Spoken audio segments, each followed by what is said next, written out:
नमस्कार साथियों, IT exam 2026 electrician प्रथम वर्ष के साथियों के लिए अपनी जो सीरीज चल रही है 500 प्रश्नों की, उसके छठवें पार्ट में आपका स्वागत है। साथियों, ये आपकी सीरीज ओल्ड पेपर पर आधारित है। ये सभी क्वेश्चन सीबीटी एग्जाम में बार बार पूछे गए हैं। तो आज का पहला क्वेश्चन है, गीजर में थर्मोस्टेट द्वारा बनाए रखे जाने वाली तापमान सीमा क्या है? तो 60 डिग्री सेंटीग्रेड से दोस्तों 65 डिग्री सेंटीग्रेड आपकी इसमें रखी जाती है। अगला क्वेश्चन है, गीजर के बाहरी आवरण और आंतरिक आवरण के टैंक के बीच ऊष्मारोधक के रूप में किस सामग्री का प्रयोग किया जाता है? दोस्तों, आपका जो गीजर होता है उसमें क्या होता है, यहाँ पर एक पदार्थ भरा जाता है, ठीक है, सामग्री भरी जाती है, उसको क्या बोलते हैं अपन? ग्लास ऊन बोलते हैं। यदि single page capacitor start pump motor धीमी गति से चलती है तो इसमें क्या दोष है? दोस्तों, संपूर्ण दोषपूर्ण संधारित्र इसका दोष होता है। अगला क्वेश्चन है, चित्र में दर्शाए अनुसार गीजर में एक्स से चिन्हित यू बैंड का उद्देश्य क्या होता है? यहाँ पर जो दिखाई दे रहा है दोस्तों, इसका यू बैंड का क्या उद्देश्य है? पानी की निकासी को रोकता है। अगला क्वेश्चन है, माइक्रोवेव ओवन में मैग्नेट्रॉन ट्यूब का क्या कार्य होता है? तो यहाँ पर आपका राइट आंसर होगा दोलन और खाना पकाने की आवृत्ति उत्पन्न करने के लिए।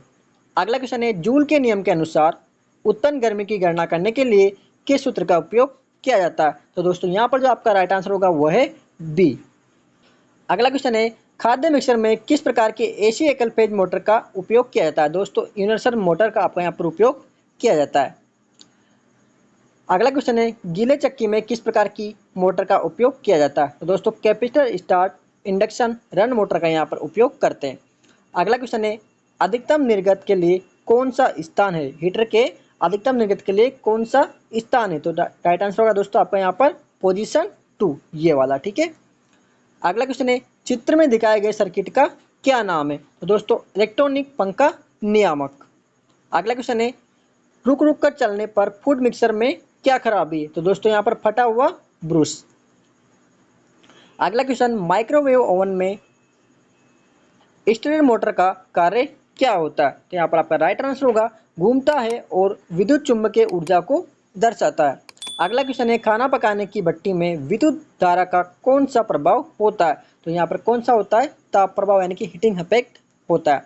अगला क्वेश्चन है, 1000 वाट 240 वोल्ट के विद्युत हीटर में उत्पन्न गर्मी की गणना करें, हीटर ने 5 मिनट के लिए काम किया है। तो यहाँ पर आपका राइट आंसर होगा सी। अगला क्वेश्चन है, एसी आपूर्ति प्रणाली में न्यूट्रल कंडक्टर का क्या कार्य होता है? तो रिटर्न करंट पथ प्रदान करता है। दोस्तों, क्या करता है, यहाँ पर आपका जो फेज अपन कनेक्ट करते हैं, कोई भी बल्ब हो गया, यहाँ पर जो वापस न्यूट्रल जोड़ते हैं, तो यहाँ पर क्या होता है, फेज जो करंट होता है इधर से जाता है और न्यूट्रल वापस फेज वापस न्यूट्रल के बहाने आ जाता है।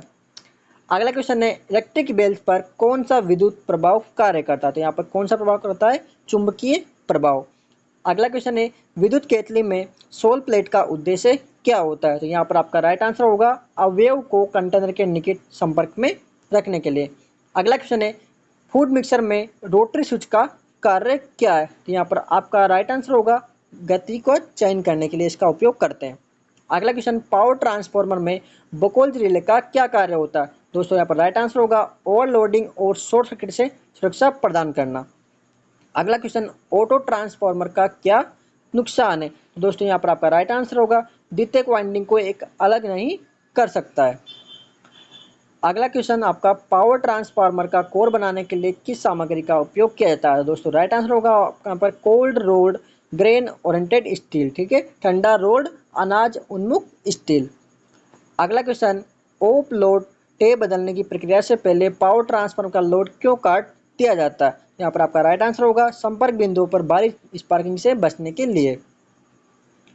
यदि दो सिंगल फेज ट्रांसफार्मर समांतर में जुड़े हुए हो तो कौन सी शर्त पूरी होनी चाहिए? दोस्तों, समान ध्रुवीयता यहाँ पर आपकी होनी चाहिए।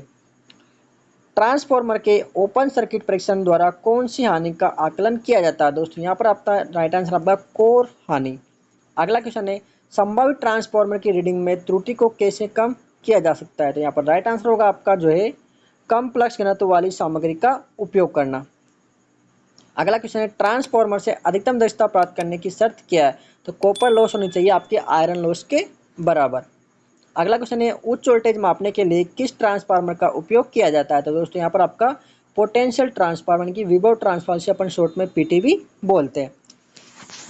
बड़े ट्रांसफार्मर में तांबे के नुकसान को कम करने के लिए किस निर्माण तकनीकी का उपयोग किया जाता है? दोस्तों राइट आंसर होगा आपका यहाँ पर जो स्टेप कोर अवस्था का उपयोग करते हैं। यदि नो लोड वोल्टेज 240 वोल्टेज है और पूर्ण लोड वोल्टेज 220 वोल्टेज है, ट्रांसफार्मर के वोल्टेज नियमन की प्रतिशत गणना क्या होगी? दोस्तों राइट आंसर होगा आपका 0.0909। ट्रांसफार्मर में कंजर्वेटर टैंक का क्या कार्य होता है? दोस्तों आप टैंक जो ट्रांसफार्मर होता है उसके ऊपर एक ड्रम नुमा जो टैंक दिखता है आपको गोल वाला, उसका क्या कार्य होता है? दोस्तों इसका क्या है, लोड भिन्नता के कारण तेल का स्तर के विस्तार की अनुमति देता है। अगला क्वेश्चन है, चित्र में दिखाए अनुसार ट्रांसफार्मर की शीतलन विधि का क्या है? तो यहाँ पर दोस्तों तेल प्राकृतिक ठंडा, ऑयल नेचुरल कूलिंग।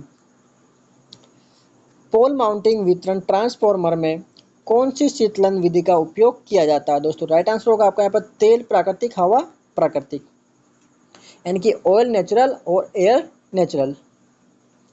अगला क्वेश्चन है, रेडियो रिसीवर्स में फेराइट कोर का उपयोग क्यों किया जाता है? दोस्तों राइट आंसर होगा आपका यहाँ पर जो है नियत हानि को कम करने के लिए। एक आदर्श ट्रांसफार्मर में प्राथमिक वोल्टेज और द्वितीयक वोल्टेज के बीच क्या संबंध है? दोस्तों यहाँ पर आपका राइट आंसर होगा ए। चित्र में दिखाए अनुसार ट्रांसफार्मर का नाम क्या है? तो दोस्तों राइट आंसर वायु कोर ट्रांसफार्मर। अगला क्वेश्चन है, विवो ट्रांसफार्मर का प्राथमिक तार पतले तार और बड़ी संख्या में घुमावों की क्यों लपेटा जाता है? तो यहाँ पर आपका राइट आंसर होगा दोस्तों उच्च प्रेरण देने के लिए। अगला क्वेश्चन, पावर ट्रांसफार्मर में विस्फोट फेंट का उद्देश्य क्या होता है? दोस्तों दबाव का उत्सर्जन, प्रेशर ऑफ रिलीजिंग करने के लिए। आवर्ती अनुप्रयोग के लिए किस प्रकार के ट्रांसफार्मर का उपयोग किया जाता है? दोस्तों राइट आंसर होगा आपका फेराइट कोर ट्रांसफार्मर। अगला क्वेश्चन है, विद्युत ट्रांसफार्मर पर लगे बिदर में नमी कैसे देखी जाती है? तो सिलिका जेल का उपयोग करके, ठीक है। कैसे सोखते हैं नमी? दोस्तों अपन जो है उसमें सिलिका जेल का उपयोग करके। अब आपको बताना है सिलिका जेल का रंग कैसा होता है स्वस्थ अवस्था में, ठीक है, कमेंट करके आपको बताना है। चित्र में दिखाए अनुसार ट्रांसफार्मर का नाम क्या है? दोस्तों इसका नाम बोलते हैं कोर प्रकार का ट्रांसफार्मर, ठीक है। अगला क्वेश्चन है, ट्रांसफार्मर में कोर लॉस का निर्धारण कैसे करें? तो ओपन सर्किट परीक्षण द्वारा अपन क्या करते हैं, कोर निर्धारण का परीक्षण करते हैं। जैसा कि चित्र में दिखाया गया है, पावर ट्रांसफार्मर में भाग का क्या नाम है? तो यहाँ पर जो आप भाग दिखा रहे हैं दोस्तों, इसका क्या नाम है? तो इसका बोल दोस्तों बकोल्ज रिले। कौन सा पोर्शन है? पूरा बकोल्ज रिले का। ट्रांसफार्मर तेल के क्रैकल परीक्षण द्वारा किसका निर्धारण किया जाता है? दोस्तों किसका करते हैं? मॉइस्चर यानी कि नमी का। अगला साथियों, आपने जो है आज के पूरे क्वेश्चन यहाँ पर पूरे कंप्लीट हो चुके हैं। बाकी क्वेश्चन दोस्तों अपन अगले पार्ट में करेंगे। दोस्तों अगले 3 पार्ट और आएंगे दोस्तों इस सीरीज के, जिसमें आपके पूरे 500 क्वेश्चन जो है यहाँ पर कंप्लीट हो जाएंगे। साथियों उम्मीद करता हूँ आपको सीरीज पसंद आ रही होगी। दोस्तों ये सभी क्वेश्चन दोस्तों जो आते हैं ऑफिशियली क्वेश्चन है, हर साल जो पेपर होते हैं आपके वहाँ से दोस्तों इनको पुटअप किया गया है। तो साथियों उम्मीद करता हूँ आपको क्वेश्चन पसंद आ रहा होगा। कोई भी दिक्कत दोस्तों आपको लगती है तो आप कमेंट करके जरूर बताना, वहाँ पर आपके जो है डाउट क्लियर कर दिया जाएगा। साथियों मिलते हैं अगले पार्ट में, तब तक के लिए जय हिंद।